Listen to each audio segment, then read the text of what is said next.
கடந்த வருடம் நவம்பர் மாதத்தில் 25ஆம் தேதியிலேருந்து தொடர்ந்து 3 நாள் மழை பெஞ்சுச்சு. அப்போ அந்த மழை டைமில் ஸ்கூல் வேலை எல்லாமே நிறுத்தப்பட்டு 3 நாள் எல்லாம் வீட்டில் தான் இருந்தோம். கொஞ்சம் ஒரு 10 மணி அளவில் சைடில் ஒரு ஸ்லிப் ஒன்று வந்துருந்துச்சு. அப்போ அந்த ஸ்லிப் வந்து மேலேருந்து வந்து இடையில நிறுத்தப்பட்டிருந்துச்சு. அப்போ எல்லாரும் பயந்து கொண்டு இருந்தோம். நாங்கள் எல்லாரும் பயமாக இருந்தோம். அந்த சைடு ஸ்லிப் வந்து எந்த சைடு நம்ம ஊருக்கு பாதிக்க போகுது அப்படின்னு சொல்லி. ஆனா, அந்தி ஆகும்போது சரியா ஒரு 4 மணி 4:15 மாதிரி தான் இந்த சைடுல இவ்வளோ பெரிய ஸ்லிப் ஒண்ணு வந்துச்சு. அந்த ஸ்லிப் வந்த நேரத்துல ஒரு ஒரு எஸ்டேட் ஆட்களும் அத கண்காணிக்கக்கூடிய நேரமா இருந்துச்சு. ஏன்னா, மேலேருந்து வந்த அந்த சைடுல இருந்து வந்த ஆட்கள் எல்லாமே இந்த வழியா வந்து நாங்க கவர்கல ஸ்கூலுக்கு போறதுக்காகத்தான் வந்தவங்க. எல்லாமே புள்ளைகள், வயசு போன ஆச்சி, அப்படி புள்ளைகள எல்லாம் தூக்கிக்கிட்டு, வயசு போன ஆச்சியெல்லாம் கூட்டிக்கிட்டு அப்படித்தான் வந்தோம். அந்த அந்தி ஆகும்போது நாங்க எதிர்பார்க்கல எங்க ஊர்ல இப்படி ஒரு ஸ்லிப் ஏற்படும்னு. அப்ப நாங்க எல்லாரும் பிள்ளைகள தூக்கிட்டு அங்கன முன்னுக்கு மேல ஒரு இடத்துல வரும்போது, நம்ம ஊர்ல இந்த சைடுல வந்து மேலேருந்து கல்லு வந்து மொத 2 வீடு மூடுபட்டு ஆட்கள்லாம் ஒரே சத்தம். யார் இருக்கிறாங்க, இல்ல அப்படிங்கிற அளவுக்கு எங்களுக்கு தெரியல. மண்ணெல்லாம் வந்து அந்த தண்ணி வெள்ளத்தன்மையே இழந்து ஒரு மஞ்சள் நிறமா ப்ரௌனா தான் எங்களுக்கு தெரிஞ்சுச்சு. சரியான சத்தமா இருந்துச்சு. அந்த சைடுல இருந்த ஜென்ஸுகள் மட்டும் இளைஞர்கள் மட்டும் எங்களை லேடிஸை நிப்பாட்டிட்டு வந்தாங்க. வந்து பார்த்து சாதாரணமாக மண்ணுலக்கு இறுகின ஆக்களை, முடியாத ஆச்சிமார்களை, சின்ன குழந்தைகளை எல்லாம் உயிரை பாதுகாத்து எடுத்துட்டாங்க. அதில் வாகனங்கள் இழக்கப்பட்டுருச்சு, ஆடு மாடுகள் இழக்கப்பட்டுருச்சு. வாகனம் இழந்ததுக்கான எந்த நட்டேடும் கிடைக்கல. இன்சூரன்ஸ் எல்லாம் போட்டும் ஒன்றுமே கிடைக்கல. வீடுகள் முற்றாலும் பாதிக்கப்பட்டு தான் இருக்கு. ஒருத்தவங்க 2, 3 வீடு முற்றிலுமே இழந்து, அவங்க சாதாரணமாக அடையாள அட்டைகளை கூட வெளியில் எங்களுக்கு எடுத்து அந்த அடையாள அட்டை நம்பர் கூட இல்லாமல் அவங்க இன்னைக்குமே இன்னல்ல இருக்கிறாங்க. ஊரில் யார் உயிரோடு இருக்கிறாங்க, யார் இல்லை அப்படின்னு தெரியாத அளவில் நாங்கள் எல்லாருமே கோயில் வழியாக தேயிலை வழியாக இறங்கி நாவிலங்கிற ஒரு பக்கத்து ஊரில் ஒரு 2, 3 வீடுகள் இருந்துச்சு. அந்த ஆக்களோட்டு சம்மதத்தோடு அந்த வீட்டுகளில் போயிட்டு விடிய விடிய எல்லாரும் இருந்தோம்.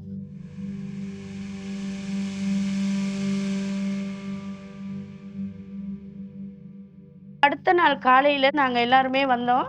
நம்ம ஊரு இருக்குதா அப்படின்னு பார்க்குற ஒரு சூழ்நிலையில.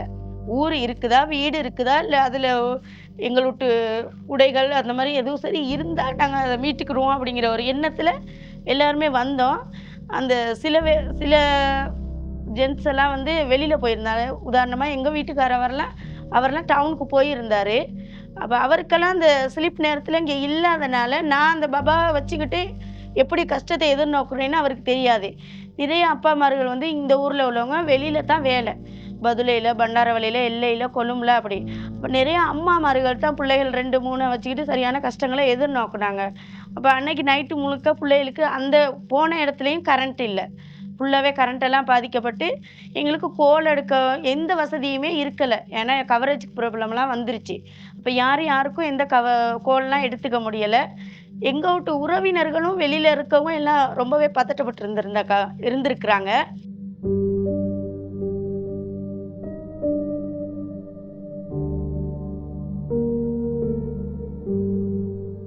28ஆம் தேதி பகல் நாங்க எல்லாரும் கவர்கல ஸ்கூலுக்கு போய் அடைஞ்சோம்.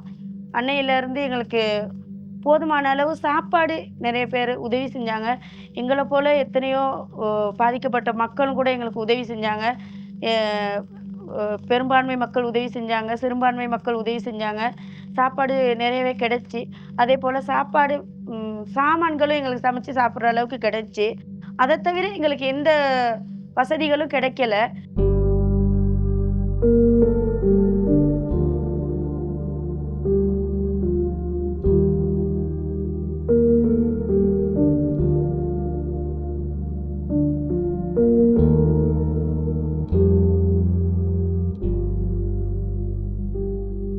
ஊர் ஆட்கள் எல்லாருமே ஒத்துமையானவங்க. இந்த ஸ்லிப்புக்கு பிறகு நாங்கள் எல்லாருமே பாதிக்கப்பட்டு பிரிஞ்சு போன மாதிரி ஆகிட்டோம். ஒரு குடும்பம் பிரிஞ்ச மாதிரி இருக்கோம். கவர்கல என்சியை பொறுத்த வரைக்கும் நாங்கள் ஒரு குடும்பமாக இருந்தவங்க. ஒரு ஸ்லிப் வந்தது எங்கள் குடும்பத்தை பிரித்து விட்டுருச்சு அப்படின்னு நினைக்கிற நிலைமையில் இந்த 3 மாத காலப்பகுதியில் நாங்கள் இருக்கிறோம்.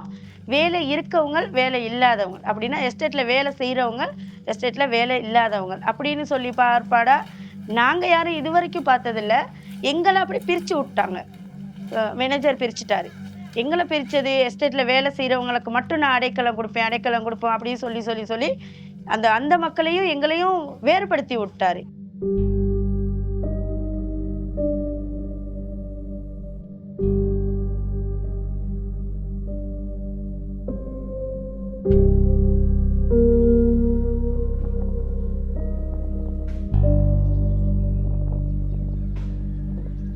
ஒரு வீட்டில் 5 பிள்ளைகள் இருக்கும். 5 பிள்ளைகளும் கல்யாணம் முடிச்சு அந்த வீட்டுக்குள்ளே இருக்க இயலாது. லயத்து வீடு தானே, அந்த வீட்டுக்குள்ளே இருக்க முடியாமல் பக்கத்து பக்கத்தில் அந்த பிள்ளைகள் வீடு அமைச்சிக்கிட்டு தான் இருக்கிறோம் இது வரைக்கும்.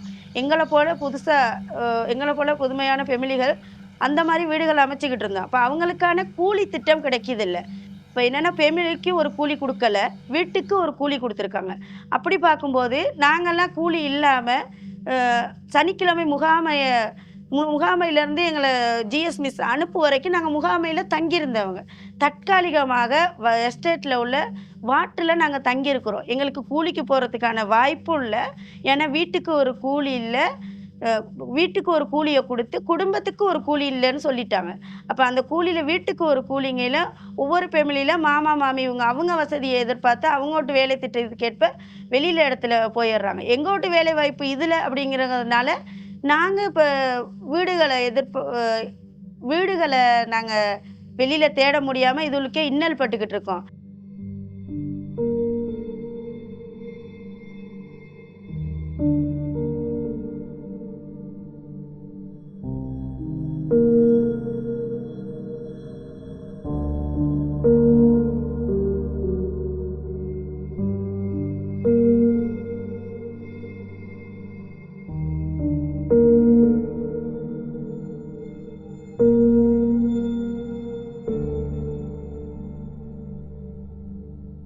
ரெண்டாயிரத்தி 14 நாங்கள் எல்லோரும் இங்கே இதே மாதிரி ஒரு அனர்த்தம் ஒன்று ஏற்பட்டு ஸ்கூலில் முகாமில் தங்கியிருந்தோம். திரும்ப அங்கேருந்து எங்களுக்கு இதே மாதிரி சாப்பாடு மட்டும்தான் கிடைச்சி திரும்ப ஊரில் எல்லோரும் வந்து தங்கிக்கிட்டோம். அந்த டைமில் கரண்ட் இருந்துச்சு தானே, எல்லோரும் ஊரில் அப்படியே தங்கிட்டோம். அதுக்கு பிறகு 12 வருஷமாகவே எங்களுக்கு எந்த அந்த வீடமைப்பு திட்டங்கிற ஒன்று கதைக்கவே இல்லை. திரும்ப 2025 இதே மாதிரி ஒன்று நடந்ததுக்கு பிறகு 3 மாதம் முகாமில் வச்சுருந்துட்டு இப்போ எங்களை கூலிக்கு போங்கங்கிறீங்க, கூலி இல்லாதவங்க எங்கேயாவது இருங்கங்கிறீங்க, குவார்ட்டர்ஸில் கரண்ட் தண்ணி அந்த டாய்லெட் வசதியெல்லாம் இல்லாத ஒரு குவார்ட்டர்ஸை கொடுத்துருக்கீங்க. இந்த பிரச்சனையெல்லாம் எதிர்நோக்கி மக்கள் எல்லோரும் வந்து திரும்ப இதே மாதிரி கவரகலை என்சி டிவிஷனில் அவங்கவுங்க வீட்லேயும் தங்குறதுக்கான வாய்ப்பை நீங்கள் உருவாக்கி கொடுத்துருக்கீங்க. என்னென்னா நீங்கள் எங்களை வாயால் சொல்லாமல் நீங்கள் உங்கள்கிட்ட வீட்டுக்கு போங்கன்னு செயலில் காட்டி வச்சுட்டு போயிட்டீங்க. இப்போ நாங்கள் எல்லாருமே கூலி கிடைக்கலன்னு எங்கள் ஊரில் இருக்கிறோம், கூலிக்கு பார்த்து வீடு இல்லைன்னு சொல்லி எங்கள் ஊரில் இருக்கிறோம். மேனேஜர் கொடுத்துருக்க இடத்துல எங்களுக்கு கரண்ட் தண்ணி டாய்லெட் வசதி இல்லைன்னு சொல்லி நாங்கள் திரும்பியும் இதே ஊருக்கு வந்து இப்போ நாங்கள் 3/4 பேர் இந்த ஊருக்கு வந்துட்டோம். இன்னும் கொஞ்சம் பேர் இருக்கிறாங்க, அவங்களும் வந்துடுவாங்க. மழை தொடர்ந்து பேஞ்சிக்கிட்டு இருக்கு. இப்போ இந்த முறையும் அதே முடிவா எப்படின்னா எங்கள் ஊரில் எங்களை கொண்டாந்து நிப்பாட்டுற முடிவா? அதுக்கான காரணத்தை நீங்கள் சொல்லுங்கள். ஏன் எங்களுக்கு எதுவுமே செய்ய முடியலை? நாங்கள் அதுக்கு இப்போ 12 வருஷமாக பாதிக்கப்பட்ட ஒரு ஊருக்கு ஒரு சாதாரணமாக 165 குடும்பத்துக்கு உங்களால் உதவி செய்ய இயலாதா? ஓட்டு ரீதியாக எங்களை குடும்ப ரீதியில் பிரிச்சிருக்கீங்களே, அந்த ரீதியில் எங்களுக்கு உதவி செய்யுங்க. வீட்டு ரீதியில் உதவி செய்யாதீங்க. அது முன்னோர்கள் வாழ்ந்த வீடு, அந்த ரீதியில் எங்களுக்கு உதவிகள் வேண்டாம். நாங்கள் வந்து ஓட்டு எந்த அளவில் போடுறோமோ, எத்தனை ஃபேமிலிங்கிற போடுறோமோ அதே மாதிரியே உரிமைகளை செய்யுங்க. அதே மாதிரி வீடமைப்பு திட்டத்தை கொடுங்க. அதே மாதிரி கவர்மெண்ட்லேருந்து என்ன கொடுக்கணுமோ அந்த குடும்ப ரீதியாகவே கொடுங்க. ஓட் லிஸ்ட்டை பார்த்து கொடுங்க.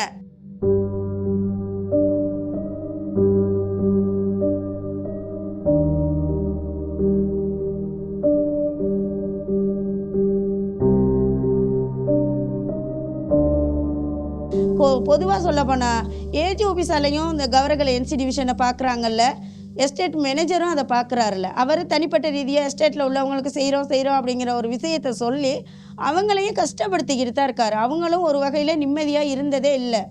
தொழிலாளி அப்படிங்கிறதுக்கு அவர் என்ன எதிர்பார்க்குறாருன்னா, அந்த மக்களை கொஞ்சம் வெளியில் விட்டுட்டா அவங்க கொழுந்தெடுக்கிறதுக்கு மக்கள் இங்கே இல்லை அப்படிங்கிறத அது கருத்தில் கொண்டு தான் அவர் இந்த மக்களை எப்படியாவது ஒரு குவார்ட்டர்ஸ்குள்ளே 60 பிள்ளைகள் 70 பேரை வச்சு இவங்களை வச்சு இந்த கொழுந்தை எடுக்கணும் அப்படிங்கிறது மட்டும்தான் அவர்கிட்ட நோக்கமாக இருக்கே தவிர, இவங்க சுதந்திரமாக இருக்கணும், நிம்மதியாக தூங்கணும், சந்தோஷமாக சாப்பிடணும், அவங்க வாழ்க்கை நம்மளை போல தான் இருக்கணும், அவங்களும் ஒரு சாதாரண மக்களுக்கும் நம்மளை போல் ஆசைகள் உணர்ச்சிகள் எல்லாம் இருக்குங்கிறத யாருமே எங்களை யோசிக்கலை. 3 மாதமாகவே எங்கள் மக்கள் விட்டு எந்த ஒரு சுதந்திரத்தையும் யோசிக்கலை, நிம்மதியை யோசிக்கலை, சந்தோஷத்தை யோசிக்கலை. நாங்கள் 400 சின்ன குழந்தைகள்லேருந்து கர்ப்பிணி தாய்மார்கள்லேருந்து வயசு போன ஆச்சி தாத்தா எல்லாமே ஒவ்வொருத்தரும் ஒவ்வொரு நாளும் கண்ணீரில் நாங்கள் மிதக்கிறோம். இப்போ எடுத்துக்கொள்ள போனால் நாங்கள் எதிர்பார்க்குறது என்னன்னா, வந்த ஸ்லிப் ஃபுல்லாகவே வந்திருக்க கூடாதா? நம்ம ஊரில் மொத்தமாக எல்லோரும் போயிருப்போமே, ஒவ்வொரு நாளும் அதை செத்து பொழைச்சிக்கிட்டு இருக்க உயிர் நமக்கு தேவையில்லை, எல்லாமே இழந்துட்டு உயிரை வச்சுக்கிட்டு அதை நிம்மதியாக சாப்பிட்றதுக்கு சாப்பாடு இல்லை, தண்ணி இல்லை, டாய்லெட்டில் தூங்க இடம் இல்லை, கரண்ட் இல்லை. இப்போ அந்தியாகையில் எல்லார்ட்டும் பிரச்சனையுமே எங்களுக்கு கரண்ட் இல்லை, ஒருத்தவங்கள்ட்ட தொடர்பு கொள்றதுக்கு ஃபோன் சார்ஜர் பண்ணிக்க வசதி இல்லை. எங்கே போய்ட்டு ஒரு உதவி கேட்டாலும் சாதாரணமாக 3 மாதமாக தொடர்ந்து எங்களுக்கு அந்த உதவியை செய்ய மாட்டாங்க. யார்கிட்டையும் போய் உதவி கேட்கவே எங்கள் மனசுக்கு வெக்கமாக இருக்குது. அவங்கள்ட்ட ஒரு காசு கொடுக்குற அளவுக்கு எங்கிட்ட பண வசதி கூட இல்லை. நாங்கள் எல்லாமே இழந்துட்டு உயிரை வச்சுக்கிட்டு இருக்கிற மக்களுக்கு அரசாங்கத்திலேருந்து எதுவுமே கிடைக்கல. நீங்கள் கொடுத்த அரிசி மாவு அதை தவிர எதுவுமே நீங்கள் எங்களுக்கு கொடுக்கல.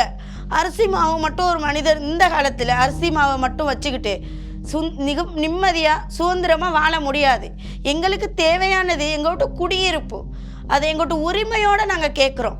எங்கள்கிட்ட உரிமையோட மலையக மக்கள்கிட்ட உரிமையோட எங்கள்கிட்ட குடியிருப்பை தாங்க, குடியிருப்பை நீங்கள் கட்டாயம் தரணும். அதையும் ரொம்ப வெகு சீக்கிரத்தில் தரணும்.